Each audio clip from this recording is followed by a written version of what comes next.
What is going on, guys? Jack here and welcome back to another episode of Ødegaards Odyssey, guys.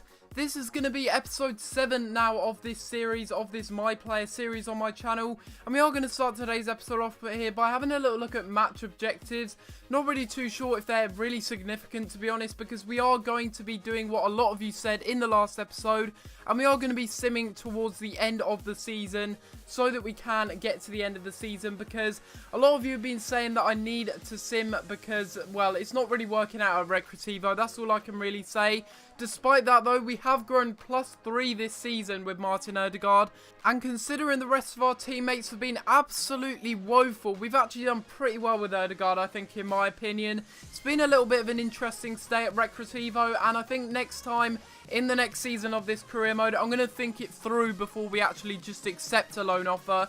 Instead of just accepting a loan offer as soon as it comes in, then we are just going to have a little look at it, see if it's a good move for Ødegaard, and if it is a good move, then, you know, you guys in the comments down below can, of course, let me know what you think about that. And in today's episode, we will be moving back to Real Madrid. You can see in the background, we are going to be simming to the end of the season, and it's been a little bit disappointing, I will be honest. I thought we would have had a better time at Recreativo, but obviously it hasn't worked out for us, and it's still good that we have managed to grow. That's all I can say, really. We managed to get quite a few goals, actually, at our time with Recreativo. We got a few assists as well, and overall, I think we did pretty decently, considering we only played about 12 of the games. But yeah, here we go. We are returning back to Real Madrid now, and before we do that, we are going to have a little look at our objectives.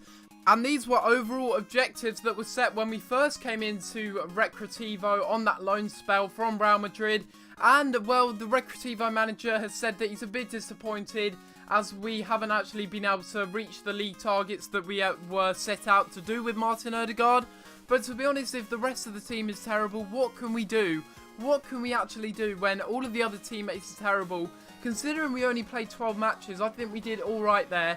We managed to create, well, how many did we create? We created 5 goals, and we also managed to create a total of 13 chances, considering we didn't play that many games. In fact, I think we only played 12 games in total with Martin Ødegaard at Recreativo, because when you sim through in My Player, it doesn't count the games that you've played them in, because of course you are controlling the player. Basically, you're controlling the player, so if you simulate through the season, then it's as if you haven't even played the games, basically, and that you have been injured. But we are going to be now switching over to live commentary, guys, because we are going into a new season. We're going to be looking at Real Madrid, what they've done in the transfer windows, assessing the squad, and hopefully seeing if we can actually get some loan deals as well. So we are back now, guys, with Real Madrid in the new season here with Martin Ødegaard. Of course, we now are in season 2, and we do have an email in our inbox, so I will go and check that one out. It's probably something to do with our objectives, but let's go and take a little look at it. It could be something interesting.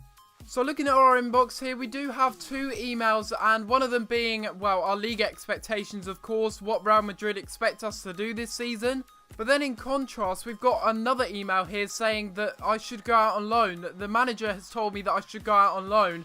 So why are these objectives even necessary? But more importantly, we want to go down to the central attacking midfielders, or the central midfielders, basically, the orientated attacking midfielders that are probably going to be taking our place, to be honest, because Ødegaard, well, he's got loads of competition here. Look at all of these players. I believe some of these players are actually from the Real Madrid Castilla team that have just been transferred to the first team. And I believe that's due to the fact that, well, of course, Real Madrid Castilla, they're not actually on the game currently. So, of course, they've got a very, very big roster. And, of course, a lot of these players aren't even going to get any game time. Even Cheryshev here. I really do doubt, after coming back from his loan spell at Villarreal, that he's even going to get that much game time, despite being 80 overall.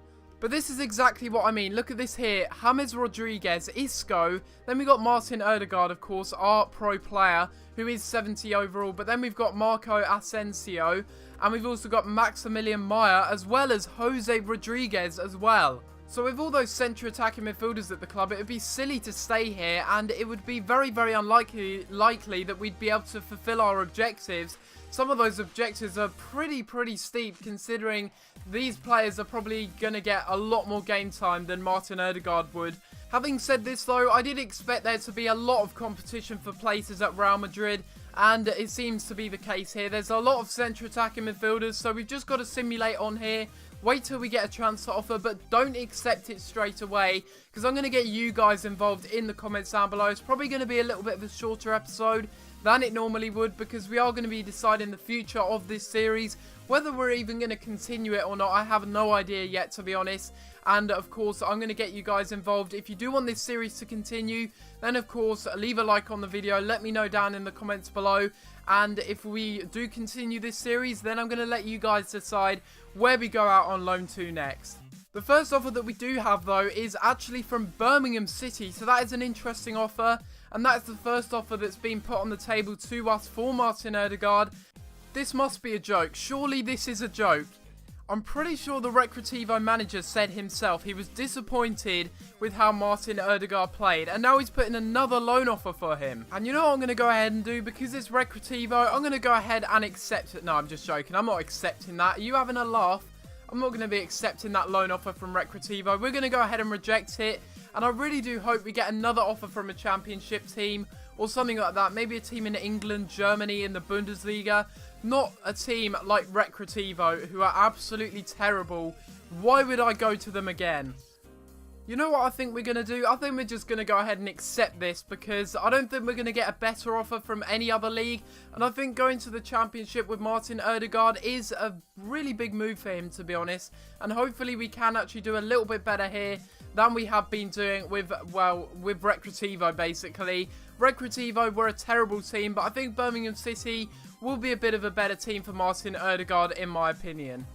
So, to be honest, the only other central attacking midfielder that Birmingham do have is Andrew Shinnie. So, they've obviously sold some of their other players, because I was actually looking at their roster, and they did have quite a lot of central attacking midfielders before that. But the fact that they've only got one other than Martin Ødegaard makes me think that we are going to get a lot of game time here.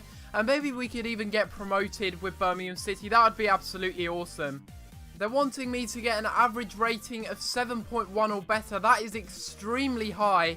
And I really don't think that we're going to do that. Unless we have a really good season here with Birmingham, I really don't see us keeping that up. We have, however, been picked for this first friendly here, and it is going to be against Mouya. I believe that's how you pronounce it.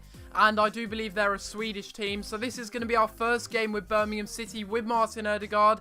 This is lovely. Right, let's pass it off into our teammate. I think I've got to be a little bit less selfish here, especially as our teammates are a little bit better on the ball. Already I can see a difference. And we're going to take a shot here outside the box. And the goalkeeper made an absolute mess of that early on there. Here we go. We've won the ball back here. We're going to play our teammate there, Thomas. What can he do? I believe he's an ex-Bournemouth player. I could be wrong. But when I did a career mode, I think he was one of the star men. And we've already got through here.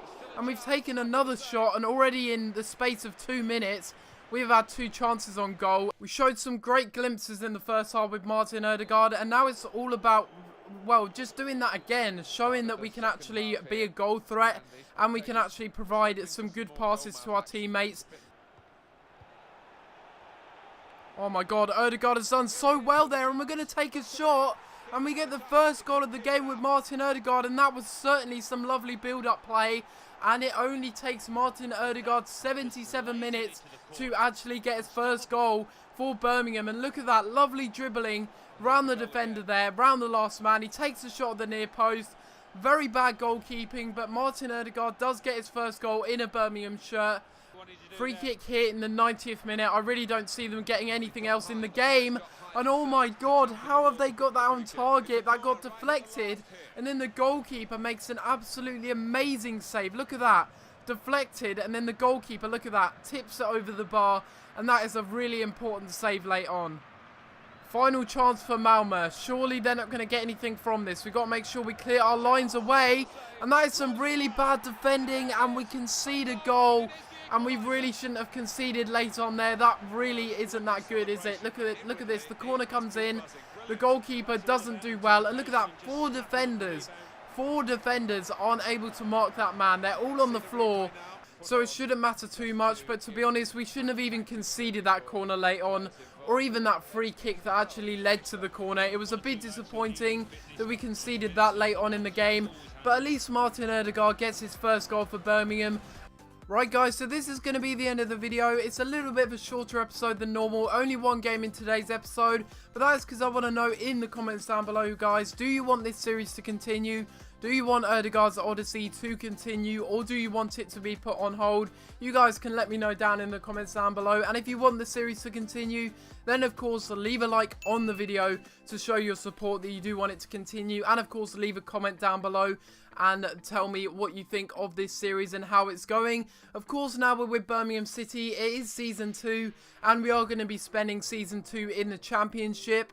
But apart from that, guys, I'm going to have to leave it there, and I'll see you next time for another video. Thanks for watching.